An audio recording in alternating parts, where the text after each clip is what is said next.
Welcome to Unleash the Awesome with Dave Gambrill. All of us have unique skills, talents, and abilities that aren't being used to their full potential. Our mission is to share the people, tools, apps, and other resources that will help you unleash your awesome on the world.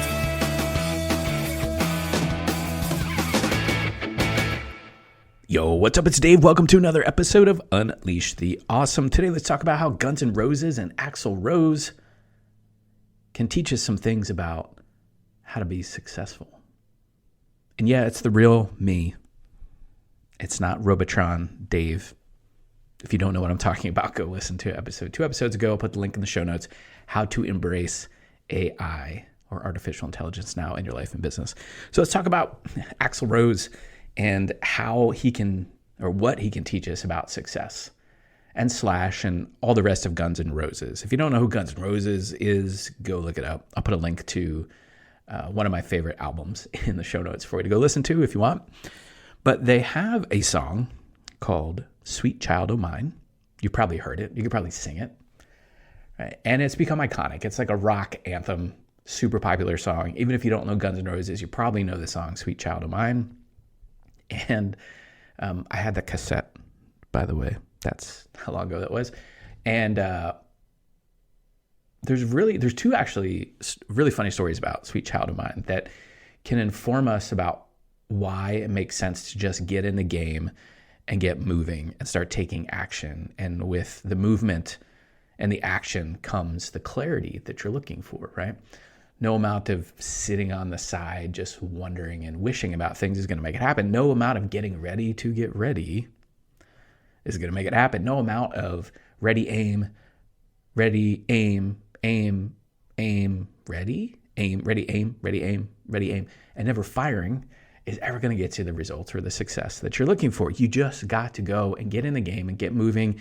And maybe it's not pretty, maybe it's not great, but as you get in the process, you will uncover some amazing, amazing things, opportunities. And in this story, you'll see what I'm talking about. So apparently when they were recording the album, I believe it was on Appetite for Destruction, they were sitting around in the studio and Slash was on the phone talking to somebody, just kind of doing a little riff on his guitar.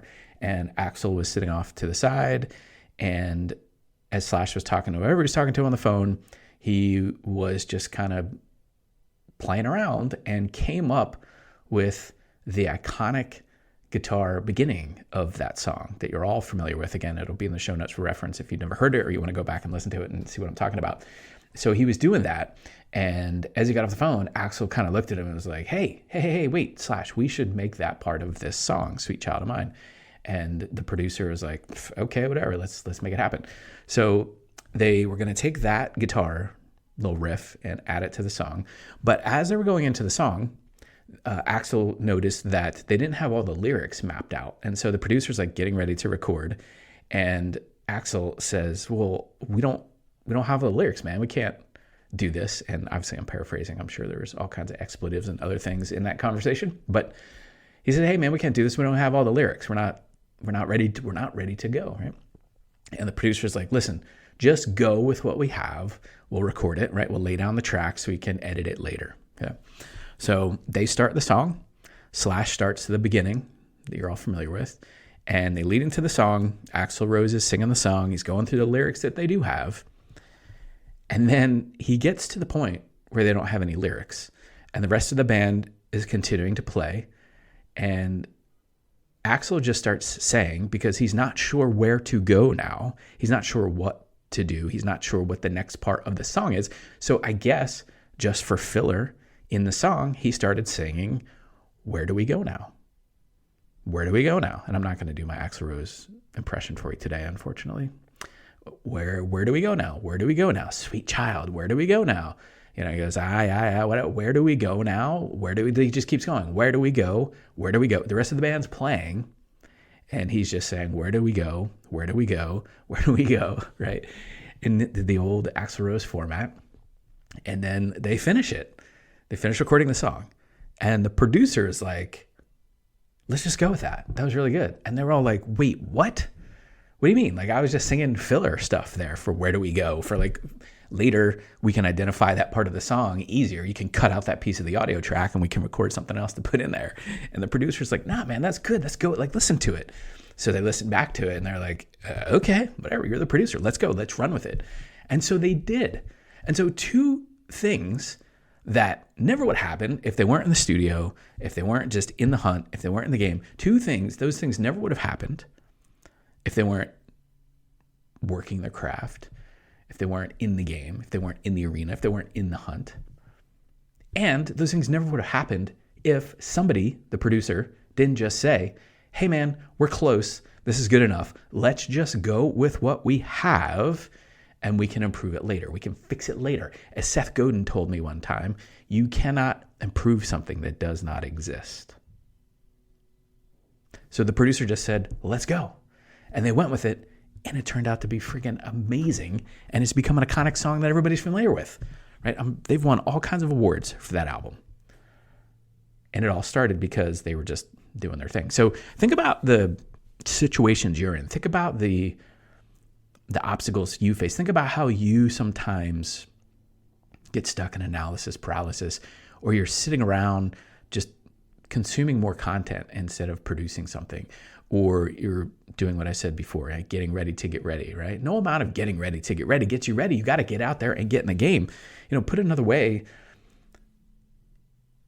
if you look at athletes, football is an easy one because this happens a lot, right? No amount of studying film and getting ready in the weight room, lifting all those weights, like that stuff's good. And yes, you need to do it, but there's nothing like getting out in the game and being in the game and having real-time game scenarios happening and understanding how to apply the plays and the things that you watched on film and everything else to the current situation. Like you won't understand how to change anything or improve anything unless you run that play in the game, unless you do that thing out there, unless you record that track, unless you start writing your book, recording your podcast, creating your coaching program, creating your course. Like if you just sit around and think about it and document it and write it out and draw pretty funnels on whiteboards and get on another coaching call with another coach and talk about the same thing over and over again, no amount of that is going to make it happen. All right.